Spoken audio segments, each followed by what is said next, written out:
A Picture Book of Martin Luther King Jr. by David A. Adler, illustrated by Robert Casilla. Martin Luther King Jr. was one of America's great leaders.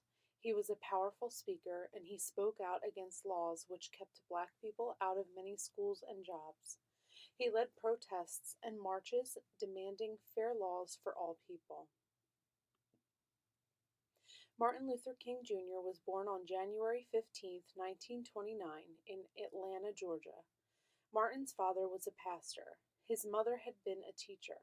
Martin had an older sister, Willie Christine, and a younger brother, Alfred Daniel. Young Martin liked to play baseball, football, and basketball. He liked to ride his bicycle and to sing. He often sang in his father's church. Martin, center, with his brother Alfred Daniel, left, and his sister Willie Christine, right. Young Martin played in his backyard with his friends. One day he was told that two of his friends would no longer play with him because they were white and he was black. Martin cried. He didn't understand why the color of his skin should matter to anyone. Martin's mother told him that many years ago black people were brought in chains to America and sold as slaves. She told him that long before Martin was born, the slaves had been set free. However, there were still some people who did not treat black people fairly. In Atlanta, where Martin lived, and elsewhere in the United States, there were white-only signs. Black people were not allowed in some parks, pools, hotels, restaurants, and even schools. Blacks were kept out of many jobs. Martin learned to read at home before he was old enough to start school. All through his childhood, he read books about black leaders. Martin was a good student. He finished high school 2 years early and was just 15 when he entered Morehouse College in Atlanta. At college, Martin decided to become a minister. After Martin was graduated from Morehouse, he studied for his doctorate at Boston University. While he was there, he met Coretta Scott. She was studying music. They fell in love and married. In 1954, Martin Luther King Jr. began his first job as a pastor in Montgomery, Alabama. The next year, Rosa Parks, a black woman, was arrested in Montgomery. She had been sitting just behind the whites-only section on the bus.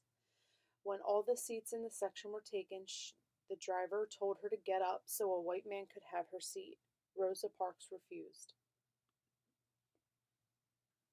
Dr. Martin Luther King Jr. led a protest. Blacks throughout the city refused to ride the buses. Dr. King said, "There comes a time when people get tired of being kicked about." One night, while Dr. King was at a meeting, someone threw a bomb into his house. Martin's followers were angry. They wanted to fight. Martin told them to go home peacefully. "We must love our white brothers," he said.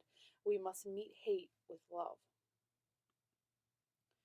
The bus protest lasted almost a year. When it ended, there was no more white-only sections on the bus.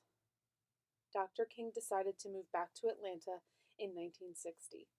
There, he continued to lead peaceful protests against white-only waiting rooms, lunch counters, and restrooms. He led many marches for freedom.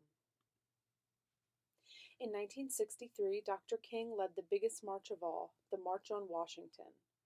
More than 200,000 black and white people followed him. "I have a dream," he said in his speech. "I have a dream that my 4 children will one day live in a nation where they will not be judged by the color of their skin, but by the content of their character." The next year, in 1964, Dr. King was awarded one of the greatest honors any person can win, the Nobel Peace Prize. The country was changing. New laws were passed. Blacks could go to the same schools as whites. They could go to the same stores, restaurants, and hotels. White-only signs were against the law. Dr. King told his followers to protest peacefully, but there were some riots and some violence. Then, in April 1968, Dr. King went to Memphis, Tennessee. He planned to march so black and white garbage workers would get the same pay for the same work. On April 4th, in Memphis, Dr. King stood outside his motel room. Another man, James Earl Ray, was hiding nearby. He pointed a rifle at Dr. King. He fired the gun. An hour later, Dr. King was dead. Martin Luther King Jr. dreamed of a world free of hate, prejudice, and violence. Carved on the stone which marks his grave are the words, "I'm free at last."